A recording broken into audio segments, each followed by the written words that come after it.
wabarakatuh. Bapak-bapak haji, bapak-bapak labai, bapak-bapak, ibu-ibu, serta ustaz dan ustazah. Nah, jadi yang kita hormati, kita muliakan bersama. Jadi kita itu masuk pada materi yang ke-8 yang dimaksud jauh, hampir, dan sampai. Jadi mendolok asal orang berbuat kejahatan jauh dengan Allah kan gitu. Kayak menurang banyak ibadah berarti dia dekat dan sampai dekat dengan Allah. Tapi orang yang banyak kesaktiannya maka dia dah sampai kepada Allah. Sekarang kita lihat apa sih yang dimaksud dengan jauh, hampir, dan sampai. Ditinjau dari pembelajaran ilmu tasawuf ataupun ilmu ma'rifat. Bapak Ibu yang dirahmati Allah, jadi ada tiga tingkatan. Yang pertama biasa disebut dengan jauh, yang kedua disebut dengan hampir atau dekat. Sama, hampir dan dekat. Setiap hampir pasti belum sampai. Dekat pun belum sampai. Kemudian sampai berarti udah. Cuma nanti nyampainya di awal ke, di tengah, atau di ujung. Nah, kalau ada macam-macamnya dia sampai. Oke, sekarang kita masuk pada yang dimaksud dengan jauh.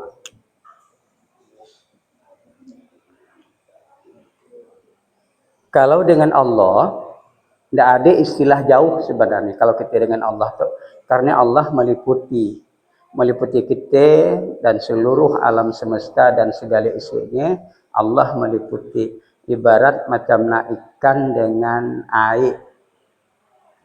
Biarpun air di Jakarta ya tetap, kalau dia berada di laut ya tetap karena air masih berada di dalam lingkungan air. Biarpun misalnya di Pontianak, kalau dia misalnya ikan berada di laut, ya pasti dia dalam ruang lingkup air. Nah, sama juga dengan kita. Cuma itu pengertian ya. Sama dengan orang. Walaupun dia sindakatan badan dengan badan, tapi kadang-kadang hatinya berjauhan. Walaupun dekat, tapi hati jauh. Iya maksudnya seperti itu. Bukan badan dengan badan. Gaya juga orang yang berada di Jakarta, misalnya kawan kita, keluarga kita, merasa dekat kita dengan dia walaupun berjauhan. Nah, jadi ia hanya maksud aja. Jadi yang disebut dengan jauh dalam ilmu syariat, ia adalah apabila kita mengingkari Allah. Apabila apa yang Allah perintahkan kita tinggalkan, apabila Allah larang kita kerjakan, maka ia dalam ilmu syariat disebut dengan jauh kepada Allah. Nah, misalnya solat kata Allah, nak ngapain ya solat dok. Puasa kata Allah, tidak aku nak puasa. Jangan berjudi kata Allah, jadi yang paling bagus-bagusnya. Nah, misalkan mencuri, daya juga bagus juga. Maka dalam syariat orang ia termasuk jauh dengan Allah. Nah, ia semuanya sepakat. Nah, yang kita bicarakan di situ adalah ma'rifat. Yang kita bicarakan adalah ma'rifatnya. Nah, jadi yang dikatakan jauh dalam pandangan orang ma'rifat itu, sekalipun nanti dia ahli ibadah, dia tetap jauh dengan Allah. Nah, kalau ada hal-hal yang membuatnya jauh. Nah, ya. Sama juga dengan kita sering berselawat kepada Nabi. Tapi syarat-syarat tidak dikitakan, ya tetap jauh dengan Nabi. Itu dalam pandangan ma'rifat. Jadi yang dikatakan jauh itu adalah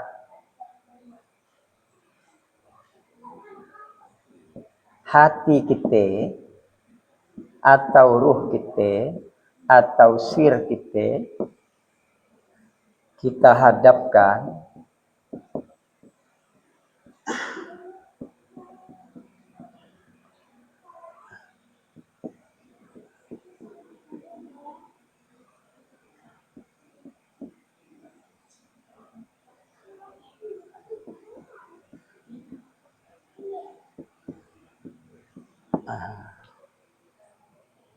jadi yang dikatakan jauh di situ adalah hati atau pikiran, ruh kita, sir kita hadapkan kepada makhluk. Nah, ini yang disebut dengan jauh. Nah, ya.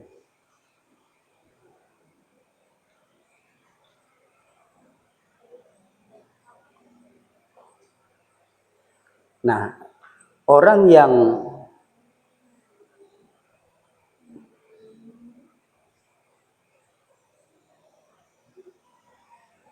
diperintah oleh Allah lalu tidak dikerjakannya, yang dilarang oleh Allah tidak dikerjakannya, itulah karena apa? Dia tidak menghadap kepada Allah, menghadap kepada hawa nafsu dan kepada makhluk, maka ia termasuk orang yang jauh dari Allah. Ia wajar-wajar saja. Sampai pun memandangnya tetap dikatakan jauh. Nah, sekarang yang kita bicarakan itu adalah orang yang beribadah.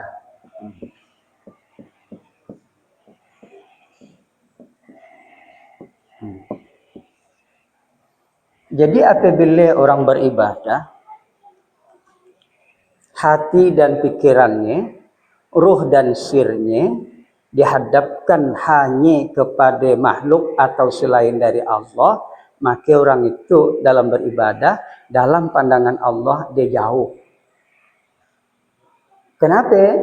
Karena tidak lillahi ta'ala, tidak karena Allah. Misalnya yang disebut dengan makhluk.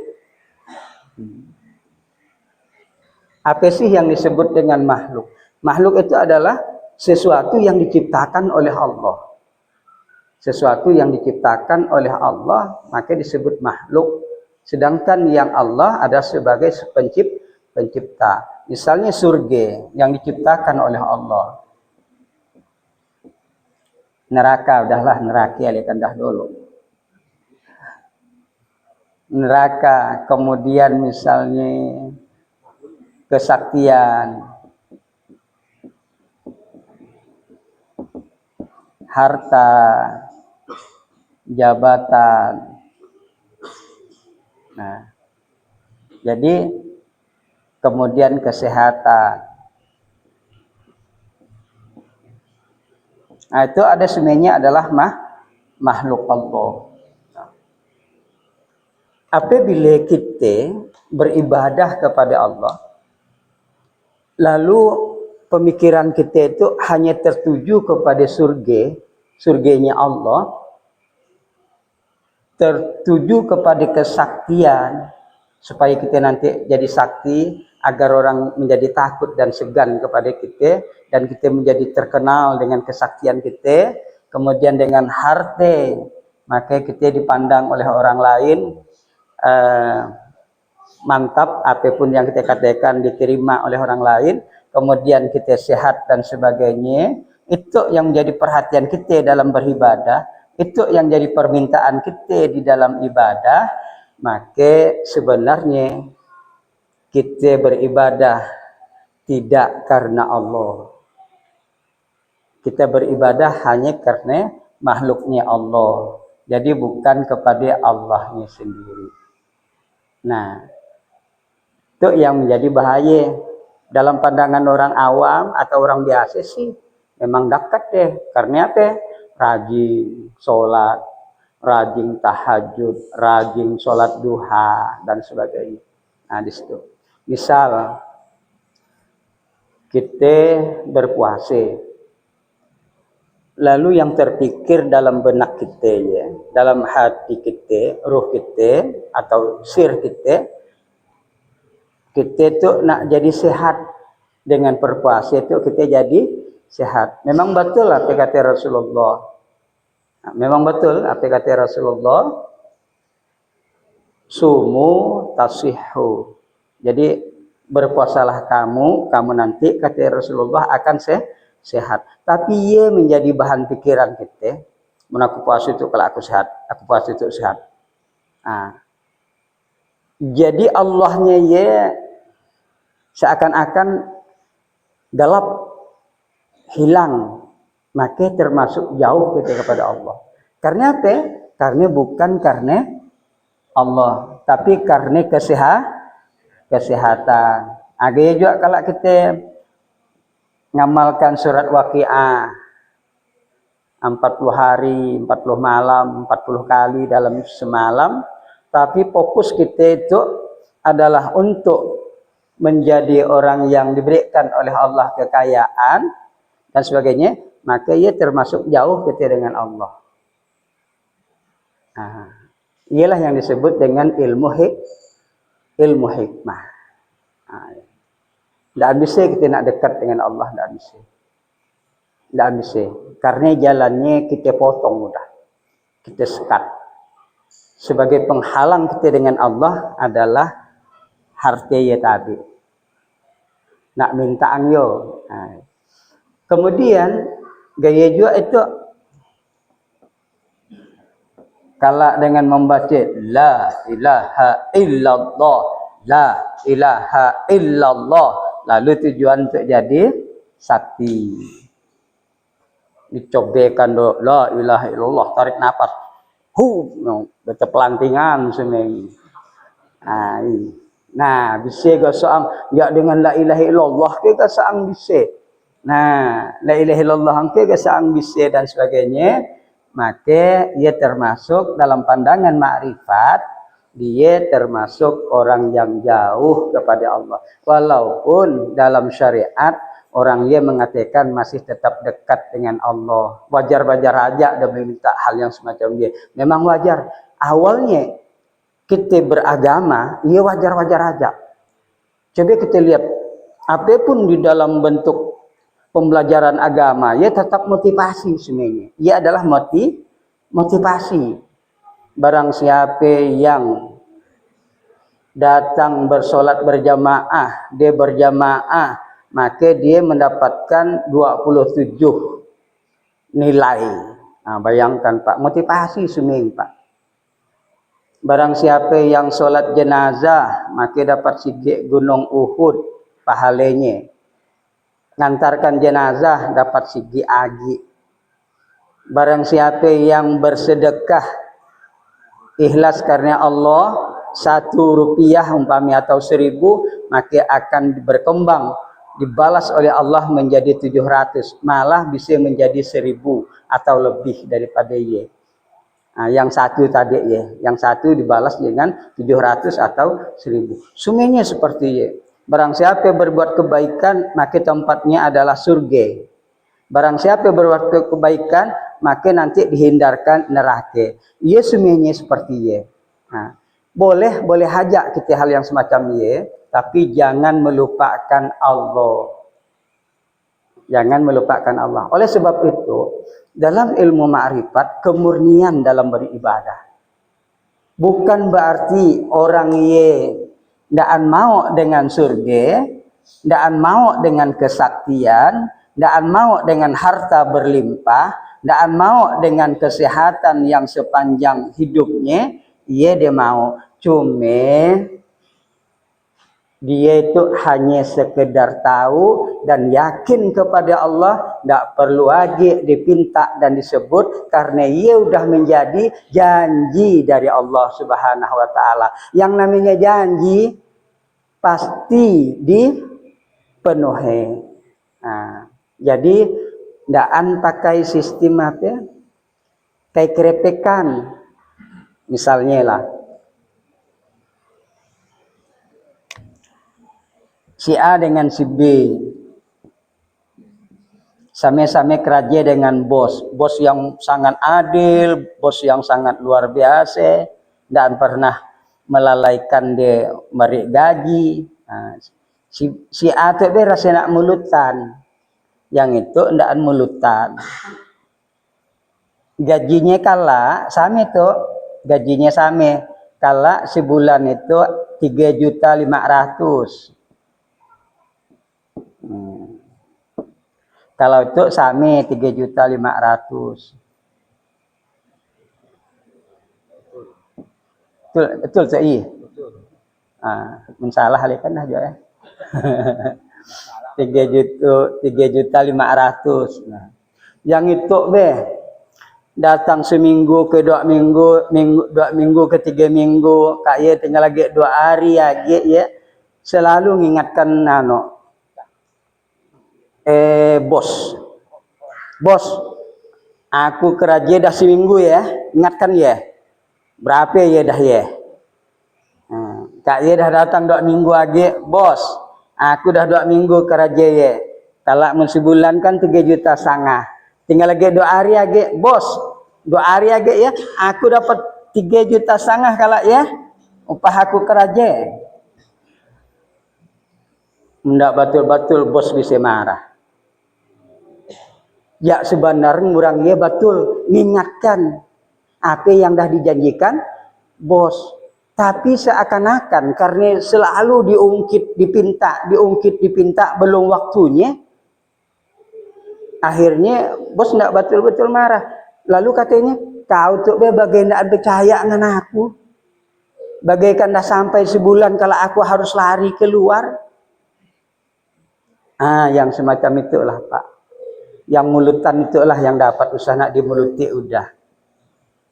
Sama dengan kita tadi, la ilaha illallah. Tak kabal ya Allah aku ya. La ilaha illallah. Tak kabal apa kok ngakuin tak kabal. Aku si anu ya 40 hari ngamalkannya itu tak kabal pokok. Beda dengan yang daan. La ilaha illallah, hanya Allah, kaati Allah lah aku. Kaati Allah. Ya Allah maha tahu dengan kami semuanya, dengan aku dan sebagainya, akan berbeda hasilnya Pak. Berbeda hasilnya. Yang ye tadi, ulah be kau nak minta kabal ku bari di be. Tapi kau nak mesti nak lebih. Tak kabal apa kau ya, minta kabal pisau. Tapi kalau mun nak bom kau mampus. Soalnya kau nak minta iya ge. Ndak minta, mangkelah ilmu hikmah ya, macam-macam. Ilmu pakai silet dah lain juga bacaannya. Kan dia, nang pakai timah kala pakai buluh lagi dah lain lagi bacaannya macam-macam. Barang kita minta ya sesuai dengan iyalah yang kanak bari, yang dipinta iyalah yang dibari. Nah, berbeda dengan itu. Jumpa bos tetap dah lakak ke kau kerja dah. Alhamdulillah bos dah lakak. Nah, dah sampai sebulan tuh bos. Dah sampai di nya. Ndak anah maka itulah yang dianokkan oleh bos. Kalau itu dibari tetap dibari. Sama-sama nyimak gajian. Nah, oleh sebab itu beribadahlah yang fokus kepada Allah. Nah, ada kejadian barulah berdoa. Usah nak dikaitkan dengan ibadah. Usah nak dikaitkan dengan ibadah. Karena dikhawatirkan gitu, kalau kita seandainya dikabulkan oleh Allah, dikaitkan dengan ibadah, maka kita fokus kepada ibadahan. Ternyata ibadah itu bermanfaat untuk itu yoga sang. Kalau ngomongkan ke orang itu yo engkau nak gitu macam aku gitu yo.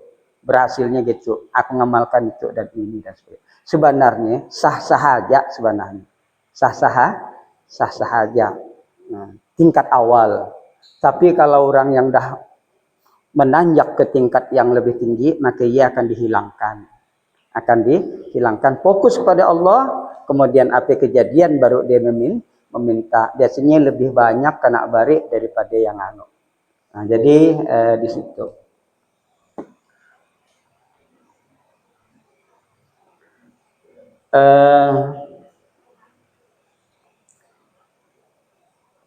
Ada di dalam riwayat yang sahih, ada seorang di Timur Tengah kan. Dia tuh masuk Islam sembunyi, kemudian akhirnya ketahuan oleh orang tuanya. Orang tuanya sangat marah dengan dia harus masuk Islam. Dia dah punya anak, lalu harta warisan menjadi putus, bantuan orang tua menjadi tidak lagi mengalir. Akhirnya jadi dia mandiri. Nah, dengan awalnya dia mandiri itu kepayahan. Lalu tidak ada kerajaan. Lalu dia kan dah misah dengan orang tuanya. Lalu dia nak mencari usaha dulu. Dia berpadah dengan bini mak biak. Aku tuh nak pergi ke daerah kampung lain. Aku nak cari kerajaan. 3 hari lah kayak kalau aku balik lagi aku kemudian dalam sehari dia nak minta kerajaan, si an yang bariin kerajaan karena ada yang dah pano, ada yang dah mahlukan karyawan. Maka dah latuk dia pagi, maka dia agak putus asa, menggaya aku nak bekerja dengan Allah aja. Nah, kerja dengan Allah. Artinya, gaya di kerja nak minta bayar. Langsung kontan. Nah, gitu. Beramallah dia. Pokok siang dan malam dia beramal. Sesuai dengan yang diketahui. Setelah ye esoknya ge, pagi age dengan orang-orang nak minta kerajaan. Orang pun si anjuk meriing kerajaan. Akhirnya daripada disik, aku nak kerja dengan Allah lagi. Kedua hari ibadah yang luar biasa. Kemudian yang ketiga hari lagi nak minta kerajaan, si anjo lagi kerajaan. Akhirnya dia pun kerja dengan Allah lagi aku tuh. 3 hari. Tapi dah sampai 3 hari, tang si anjo balasannya itu tang disik. Mangke aku dah berpadah dengan istriku 3 hari. Menggaya aku baliklah dulu. Langsung dia ngambil karung, Pak. Ngambil apa di tempat. Dimasukkannya pasir ke dalam tempat ye. Dalam karung lah istilahnya. Munkala bini yang bertanya, apa ye bang abang bawa? Bukan pasir jawabannya. Adalah gandum. Tungtungan lah. Nak mulai bini ke hati, lah ke hati, di nak dibawa tu Barang dia nak kerja, nak juga nak bayar tu oleh Allah. Barang orang awam, dia tu orang awam. Nah, setelah ye dekat aja dengan rumah hang, keciuman bau masakan dari bininya dari dalam rumah. Nyamannya masakan tu Tapi dari mana mak biak dapat? Langsung baru nak salam, bininya bergegas magi lakinya. Assalamualaikum, waalaikumsalam. Langsung senyapat bininya kan. Nah, langsung, wah abang dah datang, alhamdulillah, dah 3 hari. Kemudian, tang bau masakan ya. Iyalah, di mana kau dapat duit? Minjam ke apa? Ndaan. Tadi ada orang datang. Orang datang bari si talam dalam talam ya satu macam nak satu apa gitu ya batang ni satu batang ni satu batang emas bang bele nyan bang itu aku balikan sebagian kacik na angtu alhamdulillah kita makan nyaman hari itu katanya bang nang tukang bawa itu adalah hasil kerja suamimu sehari itu Nyan gede bang, abang kerja, ndak aneh. Aku ya kerja dengan Allah nah. Iyalah dia madahkan dari Allah bang. Oh, ini. Allah dah mau masuk. Laka ye bining pun bertanya, laka masuk dah ngamnokkan anak pasir latakannya sih. Apa bang abang bawa? Gandum. Dilihat bining gandum minyan. Memang berubah Pak.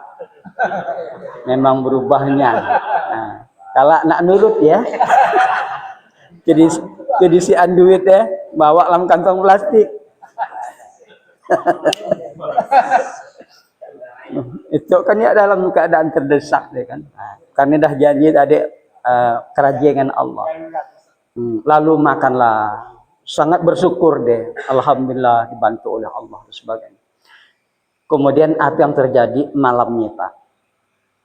Dia mimpi hari kiamat terjadi. Kemudian setelah kiamat terjadi, hari perhisaban, maka dia ditakdirkan oleh Allah masuk surga. Lalu dimasukkanlah ke dalam surga di suatu tempat. Nah, kan biasanya nanti kita kan ya masing-masing rumah hantu, masing-masing. Jadi surga itu sedang dibangun tuh. Barang siapa yang nanti sholat duha maka dibangunkan kala rumah. Barang siapa yang buat masjid kala dia sunun dibangunkan rumah. Walaupun rumah yang sebesar macam piriknya, sarang pirik, sarang burung. Tapi dah tidak juga lah gaya kacik gila ya. Tapi ye pemisalan dari Rasulullah. Maksudnya rumah yang sampik gitu. Rumah kita yang daan luas, daan besar. Nah, lalu dilihatnya ada 2 batang emas ya. Kan belum diambil. 2 batang emas. Lalu bertanya lah dengan malaikat. Wahai malaikat, yang 2 batang emas itu apa? Itulah kata malaikat yang kau kerja 3 hari dengan Allah. Yo mana si geeng. Yo dah kita ambil. Tuk pun nak dibalikkan tuk kandang tu 3 hari tu Lalu dia teringat menyadari menku ambil tolen kala di surga si anagi perhiasan anakku. Si anagi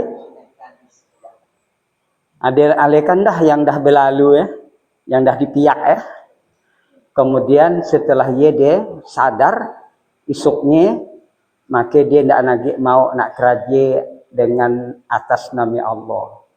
Jadi dia takut dia tidak mendapat kebahagiaan. Karena membahas kita dia beramal langsung nak minta ganjaran sekian dan sekian untuk di dunia itu, maka dia nanti dikhawatirkan tidak dapat. Nah, pantas ada orang tua kayak dulu ngomong, hati-hati beribadah kala tidak mendapatkannya di surga kala. Kan ada. Nah, itulah Pak yang dimaksudkan. Dah kita terima, sehatnya bukan aja. Tandaan saya sakit kali. Alhamdulillah. Dia amalan yoy. Jadi deh. Nah, utang kayenyan kau. Tiap anak tiap sholat duha dia anaknya. Yo ditakutkan gaya Pak macam dia. Ditakutkan. Jadi kita artinya beribadah dan murni. Cobalah kalau kita murni kepada Allah, Allah dah ridho dengan kita, maka apapun yang kita terbetik dalam hati, kena Pak, kena bari. Kan Bapak suah nanggaya kalunya, terbetik dalam hati kan, ada rancangan. Oh mungkin kalau gitu kalau aku kan kata gas anginnya dan sebagainya. Seperti lebih daripada nanti. Macam nak Imam Syafi'i dengan gurunya Imam Malik berbeda pandangan. Imam Malik Imam Syafi'i karena masih muda ang waktu nangkari gurunya. Gurunya rezeki itu tidak perlu dicari. Insya Allah akan datang. Ini Imam Syafi'i, dan Pak Guru, mesti harus dicari. Mundaan dicari, tidak dapat kita. Jadi berbeda pandang. Pagilah Imam Syafi'i. Lalu melihat orang panen ditulungi. Nah, maksudnya harus berusaha deh ya. Harus berusaha. Lalu dah laka orang panen dibariinglah si pumpung anak ya. Nah, bawa ang balik. Nah, dia dah yakin dengan pendapatnya itu bahwa dengan berusaha itu tetap dapat. Diusahakan tetap dapat rezeki. Nah, lalu baliklah pagi agi rumah gurung mbak kita nak melawai nak bari gurunya kan langsung nak bari bari gurunya sambil melawakannya tadi lalu datang assalamualaikum waalaikumsalam masuk masuklah Syafi'i masuk langsung dapat depan guru ya Pak Guru apa masih kita tadi ya korme korme ataupun apa lah buah-buahan lah lalu ayolah Pak Guru tadi aku lewat lalu kutulungi orang kan kerajinan dia aku lalu kena bari itu lalu kubawalah di hadapan guru itulah untuk guru apinya guru melawan tadi waktu kau turun dari rumah aku terbetik rasa nak makan korme aku ternyata memang datangnya korme yo ndak berusaha jadi akhirnya sami-sami betul tadi guru hanya aku rasa makan korme rasanya gak sangat ada orang antarkan ayolah Pak rezeki itu ada dua jalan lewat usaha kita sendiri jalan dari usaha orang lain yang memberikan kepada kita ialah yang disebut dengan tetap rezeki datangnya dari Allah contohlah umat kita yang dah tidak ampar kan si nanti tapi Allah tetap beri rezeki lewat anaknya lewat tetangga dan sebagainya. Jadi rezeki itu tidak diusahakan dan diusahakan sami-sami diberi ditakdirkan oleh Allah. Nah, ini kesimpulannya tadi. Imam Syafi'i pun beranjat kok. Guru kisi tolen-tolen pun dapat gak soang. Kan dia. Dia yang semanar bekerja, guru duduk nang udah dapat. Nah, itu kati bapak dengan ibu dia teh. Nah, duduk tolen ke. Hati. Nah, kadang-kadang bisa duduk, kadang-kadang harus bekerja. Nah, jadi di situ anaknya. Nah, jadi di situ tadi yang disebut dengan jauh. Dalam pandangan makrifat itu Pak. Kalau macam gitu, kalau bisa diomongkan ke yang anak dah tetap kena anak tuh. Yo Allah kan memang mari kan dia maksudnya sana mulutan gila ya yo sana mulutan gila yang namanya udah kena janjikan usah nak dia ya pasti dah kena kan tidak perlu diingatkan lagi soalnya yang tukang janjikan itu adalah orang yang adil orang yang jujur kan ya gaya api Allah maha dah dijanjikannya surga udahlah yakinnya aja kan usah nak dikaitkan dengan ini dan itu ya udah kan pastilah mendapat mau dibuat baik tuh ya ada langsung janjiku untuk masukkannya ke dalam surga yo mulutannya itu yang nyuruh jadi ibu ya itu dia mulutannya ya oke yang kedua hampir sama dengan dekat. Hampir itu dekat. Yang namanya dekat atau hampir ya belum nyampai. Misalnya udah sampai ke di pondok pesantren Darul Zakirin tuh nak pengajian anak kita ya.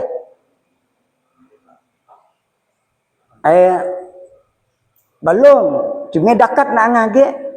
Nah, dekat. Anggan mana kita dekatnya? Rambayan. Ya. Hampir kami nak nyampai di anak tu di Masjid Dar Azakirin tu tapi di mana hampir kita tu Rambayan, berarti belumnya nyampai. Nah, orang yang disebut hampir di situ, hati, ruh dan sirnya selalu ingat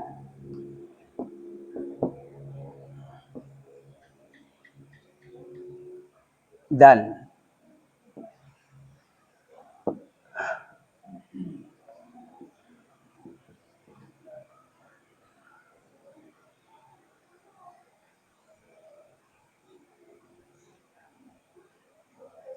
telah merasakan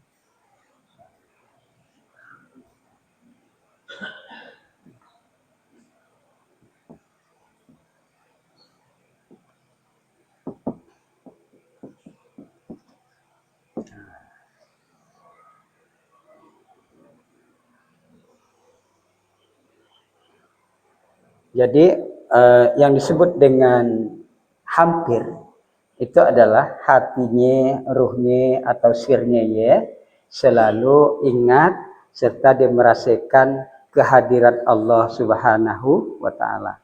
Jadi bukan kehadiran. Kehadirannya tidak cocok mendalam istilah ma'rifat. Jadi kehadiran itu seakan-akan Allah yang datang. Yang datang. Allah tidak perlu datang. Allah itu sudah sedia kepada diri kita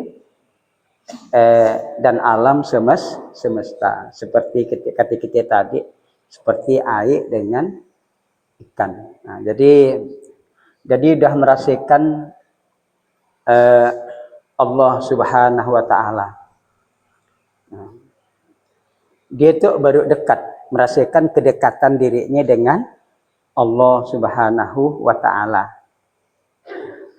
Dia udah lebur, udah fana kepada Allah Subhanahu wa taala. Apapun dia ingat. Apabila dia melakukan ibadah, misalnya sholat, maka dia udah ingat betul. Khusyuknya luar biasa khusyuknya. Nah, jadi dia luar biasa. Kemudian dia merasakan macam nak zikir, ala bizikrillahi tatmainnul qulub. Dia sudah merasakan dengan berzikir kepada Allah hatinya jadi tenang. Jadi seakan-akan dia diliputi oleh Allah Subhanahu wa taala. Kemudian udah dikuasai oleh Allah Subhanahu wa taala. Nah, jadi sifatnya udah dikaruniakan oleh Allah. Jadi sifat yang ada dia yakin bahwa ia adalah karunia dari Allah Subhanahu wa taala. Nah, itu adalah orang yang hampir. Jadi ibadah orang yang hampir itu mendapatkan bonus pahala dari Allah Subhanahu wa taala yang luar biasa. Maka nanti dengan kebaikannya janji Allah dia akan mendapatkan surga.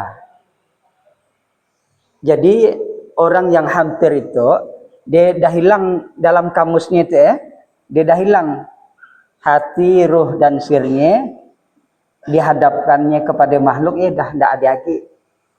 Dia hanya dihadapkan kepada Allah lillahi ta'ala. Cuma ibarat namanya ikhlasnya ikhlas tingkat kedua gitu. Ibadahnya untuk Allah Subhanahu wa taala. Nah, di situ. Hanya aja kurangnya orang yang hampir itu dia hanya merasakan tapi tidak menyaksikan. Dia merasakan sifat Allah, dia merasakan af'al Allah, dan dia merasakan zatnya Allah Subhanahu wa taala. Dia merasakan tapi tidak menyaksikan. Yang menyaksikan yang mana? Nah, itu ya deh. Orang yang sampai.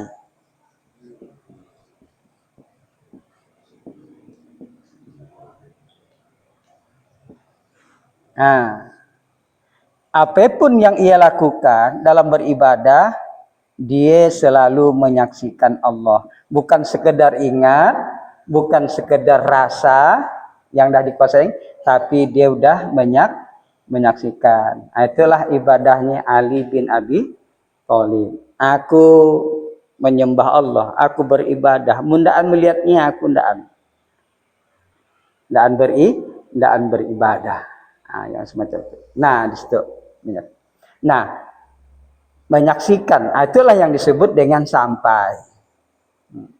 Seperti halnya Rasulullah Shallallahu Alaihi Wasallam, dia adalah tingkat menyaksikan. Ketika di Isra dan Mi'raj di Sidratul Muntaha di langit yang ketujuh, maka dia bersama dengan malaikat Jibril. Jibril menyuruh dia masuk ke alam lahud. Nah, ke alam ketuhanan, Lalu masuklah dia. Maka ketika dia masuk ke alam ketuhanan dia, maka tidak ada yang dipandangnya melainkan hanya Allah Subhanahu wa Ta'ala, terutama adalah nurnya. Nah, jadi Nabi Muhammad pada saat dia menyaksikan nurnya Allah. Nah, nur Allah itu adalah Allah itu sendiri. Nah, ibarat macam nak kita misalkan lah ya. Nah, lampu yang bulatannya ia disebut dengan zat. Sedangkan sinarnya, cahaya dari lampu, ialah yang disebut dengan nur. Jadi zat itu memancarkan nur. Gaya juga Allah, dia mempunyai, di zatnya itu mempunyai nurnya Allah, nur. Nah, apabila seseorang dah memandang nur, maka dia berarti telah memandang zat Allah. Karena di balik nur itu adalah zat Allah Subhanahu wa Ta'ala. Nah, jadi Nabi kita Muhammad udah menyaksikan. Itu dia udah menjadi manusia, yaitu ruh bertemu dengan jasad. Nah, ketika dia menjadi Nur Muhammad, ya lebih daripada dia menyaksikan Allah. Nah, di situ lagi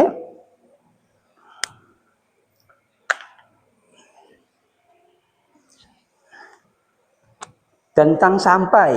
Yang namanya sampai itu akan berbeda nanti. Nah, sampai dengan kita udah sampai kayak kita di pondok pesantren udah, cuma baru di halamannya. Nah, gitu. Udah sampai di lokasi pesantren. Udah sampai kayak kita, udah di dalam masjid, baru nak 3 langkah dari pintu. Udah kayak kita sampai kita udah ada bekelilinginya di masjid, cuma kapak yang daan. Nah, berarti dah seluruh. Nah, jadi sampai itu kepada Allah Subhanahu wa Ta'ala dia ada 3. Kenapa yang 3? Satu ya disamakan dengan yang lain. Yang pertama adalah sampai kepada af'alnya Allah. Yang kedua adalah sampai pada sifat Allah. Yang ketiga adalah sampai kepada zat Allah. Nah, kenapa asma dan dimasukkan asma ya sama dengan sifat? Ya adalah asma itu adalah nama dari sifat Allah. Misalnya Allah Maha Pengasih, nah digelarlah Allah sebagai maka Allah bernama Pengasih. Allah bersifat kuasa, maka Allah pun bernama kuasa sampai seterusnya. Kecuali nama Allah itu adalah ismu zat, nama dari zatnya Allah. Nah, jadi di situ apabila orang dah sampai, yang disebut sampai kepada af'al Allah itu seperti apa? Nah, Berarti disebut sampai kepada af'al Allah itu sering kita omongkan juga biasa kan. Kita tinggal lagi ngulang. Jadi apabila kita merasakan perbuatan kita itu udah lebur pada perbuatan Allah. Kita merasakan perbuatan kita itu si apa-apa yang tidak ada, melainkan hanya perbuatan Allah. Lenyap pada perbuatan Allah.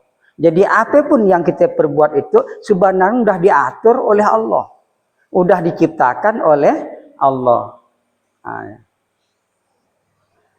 Allahu khalaqakum wa mata malun. Allah menciptakan kamu sekalian dan apa-apa yang kamu perbuat. Nah, jadi di situ apabila kita menyadari perbuatan kita itu baik berjalan, duduk, berlari, sholat, ruku, berdiri, sujud dan sebagainya, makan, minum dan sebagainya, tidur, semuanya kita lakukan, kita merasakan bahwa yang kita lakukan itu sebenarnya adalah dalam genggaman Allah.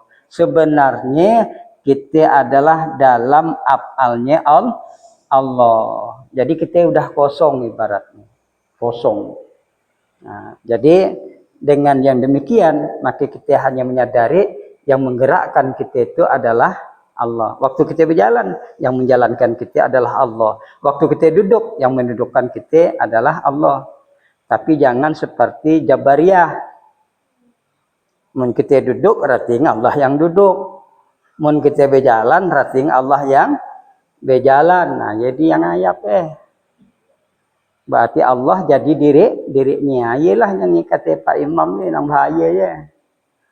Lalu nak jadi Allah, mangki ya masih makan. Sing ancang lagi makannya. Jadi Allah kan tak perlu makan. Jangankan jadi Allah, jadi malaikat aja ndak makan-makan. Iya jadi jin nang ya. Nah, jadi af'al. Nah. Ya teori sisa nanginyan Pak. Kita lanyapkan ya saang masih ada itu gogok rasanya. Nah, yang dikatakan sampai pada sifat itu adalah tingkatan yang kedua, lebih tinggi daripada af'al. Nah, sifat yang ada pada kita itu terutama sifat yang 7. Sifat 20 ya memang dah kita jadi Allahnya. Soalnya sifat kidam dengan bako. Terdahulu dan kekal abadi. Jadi sifat yang 7 dia. Kudrat, iradat, ilmu, hayat, sama, basor dan kalam. Nah, ketika kita merasakan sifat yang ada pada kita itu, pada hakikatnya adalah sifat Allah, dan sifat kita itu yang ada adalah lebur pada sifatnya Allah, diatur oleh Allah dan sebagainya, kita seakan-akan tidak punya sifat, maka kita namanya udah sampai pada sifat Allah, udah sampai. Nah, ketika kita berkuasa, rasa menyaksikan bahwa bukan kekuasaan kita tapi adalah kekuasaan Allah yang diberikan kepada kita dan sebagainya. Nah, kita punya ilmu, kita merasakan bahwa ilmu yang ada pada kita itu adalah ilmunya Allah Subhanahu wa taala, diberikan oleh Allah, maka kita itu termasuk sampai pada sifat Allah.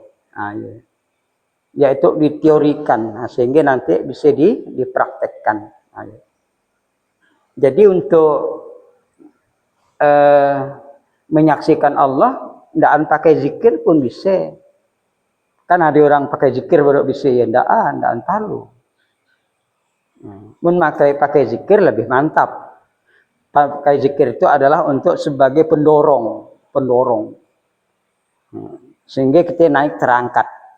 Nah, sesuai dengan yang kita berkehendak ataupun yang dikehendaki oleh Allah.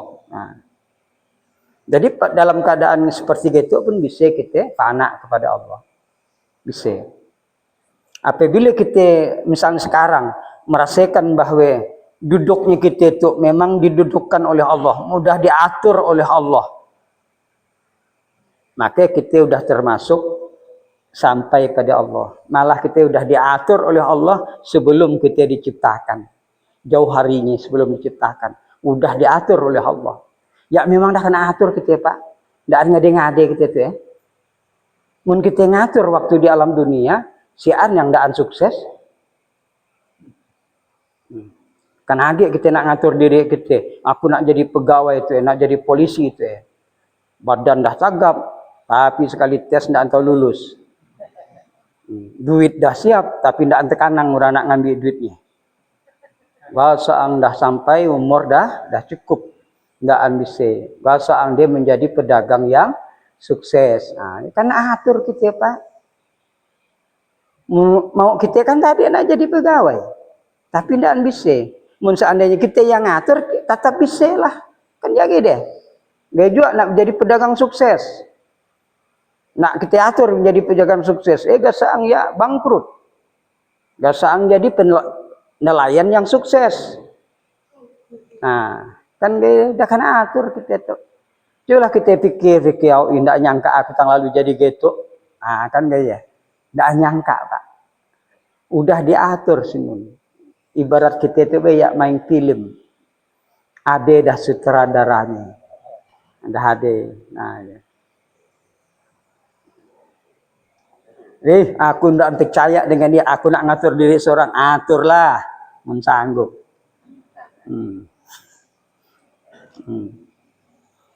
Oke. Nah, kalau kita udah yakin seperti ya, dah sifat hidup kita dah diatur oleh hidupnya Allah. Nah, kan?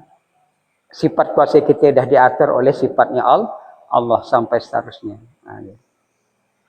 Kemudian yang ketiga, yang terakhir, itu adalah sampai pada zat Allah. Nah, seperti apa kita sampai kepada zat Allah, kita merasakan apapun yang maujud, yang ada di alam semesta itu, tidak terkecuali diri kita. Seming maksudnya. Kita merasakan seming adalah maujudnya Allah, wujudnya Allah. Nah, semingnya. Nah, tapi jangan salah pikir, Pak. Seming itu ya Allah tuh ya. Ya si ayah Allah tuh ya. Nah, bukan gaya maksudnya. Bukan gaya.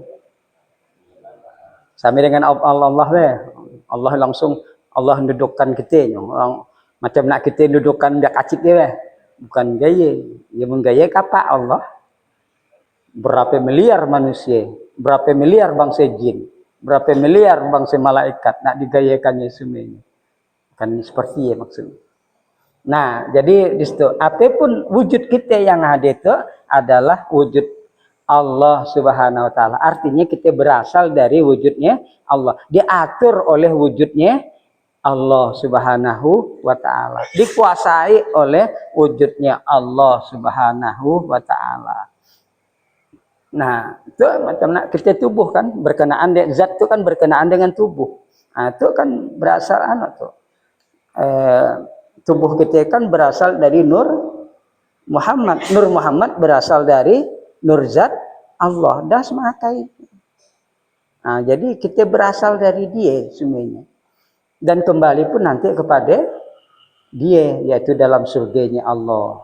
Nah, jadi di situ apabila kita menyadari diri kita itu baik yang zahir ataupun batin, tubuh ataupun ruh, ia semuanya adalah pada hakikatnya datangnya dari Allah Subhanahu wa taala, maka termasuk sampailah kita pada zat Allah Subhanahu wa taala. Kalau dengan berzikir, maka Allah akan melihatkan kepada kita. Atau waktu kita berkonsentrasi ataupun kita dalam keadaan fana, walaupun berjalan, ke duduk dan sebagainya, maka kita merasakan dan menyaksikan nur dari Allah Subhanahu wa taala. Nah, itu sampai kepada zatnya. Nah, jadi ya, karena Allah itu adalah maha dekat. Sebenarnya Allah dapat disaksikan. Karena kita tidak cukup syarat, jadi tidak nyampai. Karena saking tarangnya Allah, saking jelasnya Allah, makilah Allah menyebut dirinya. Huwal awalu wal akhir, wal zahir wal batin. Nah, ya Allah maha zahir, maha nampak sebenarnya. Tapi ngapain kita tanda nampak? Jadi karena ada tabir tadi yang menghalangi kita. Mundisi, maka kita akan menyaksikan Allah. Nah, yo teh, tuh kan gitu. Mun kita nak cepat sampai kepada Allah, sama juga dengan kita nak cepat sampai ke Pontianak, pakai apa lah. Bisa nak pakai kereta. Itu pakai kereta suka terlepas. Lama lah. Tentulah pakai motor atau kayak motor besar.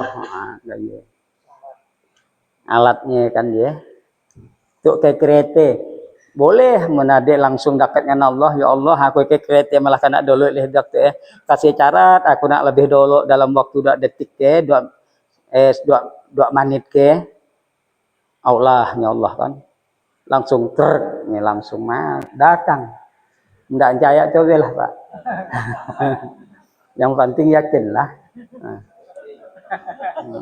Ayo, karena kita dah apal kan. Nah, apal kita nak sifat irodat kita ya tadi, keinginan kita adalah menjadi keinginannya Allah kan ya, atau keinginan kita dikabulkan oleh keinginan Allah, dah langsung jadi. Ya. Macam Pak Habib bercerita tentang murid dari Mbah Khalil Bangkalan. Ya babal di benyan muridnya ya. Nang lain ditawakan oleh murid-muridnya.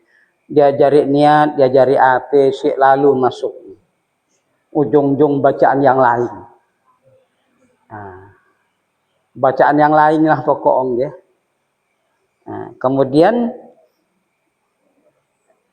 Mbah Khalil ya pagi haji, lalu sandalnya gasaan tinggal.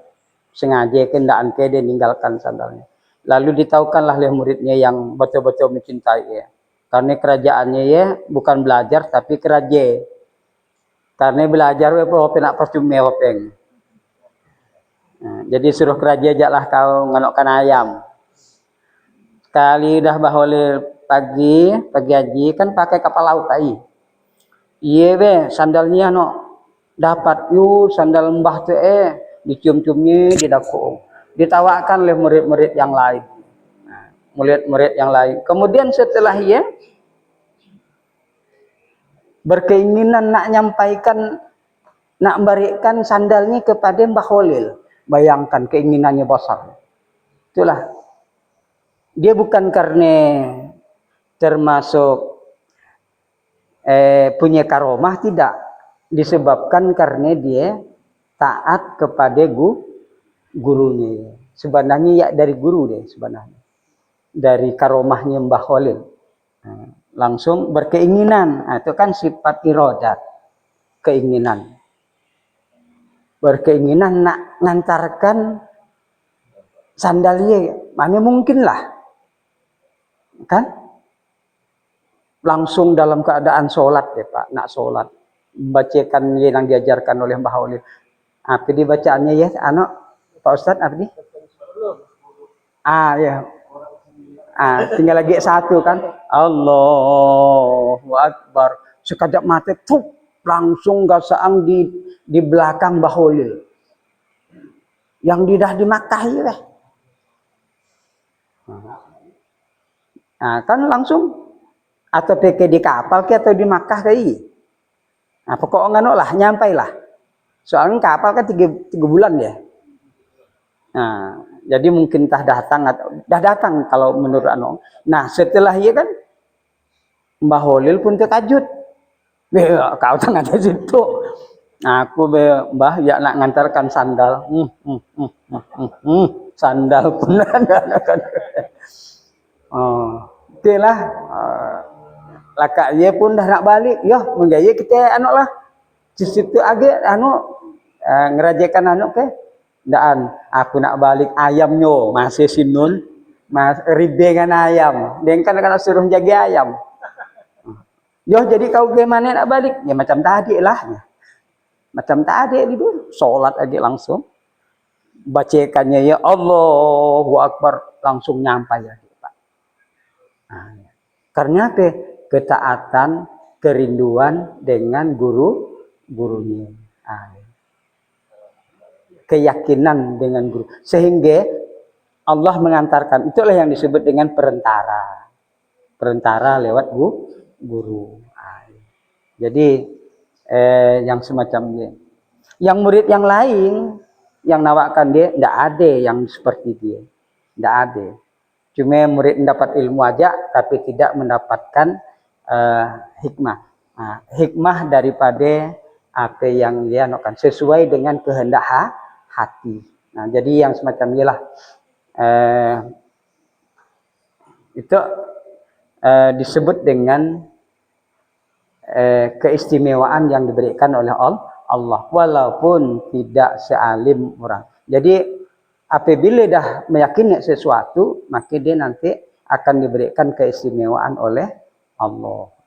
Macam kawan-kawannya tidak dapat macam ini, karena tidak setaat apa yang dia lakukan. Nah, jadi ialah bapak-bapak yang disebut dengan jauh, hampir, dan sampai.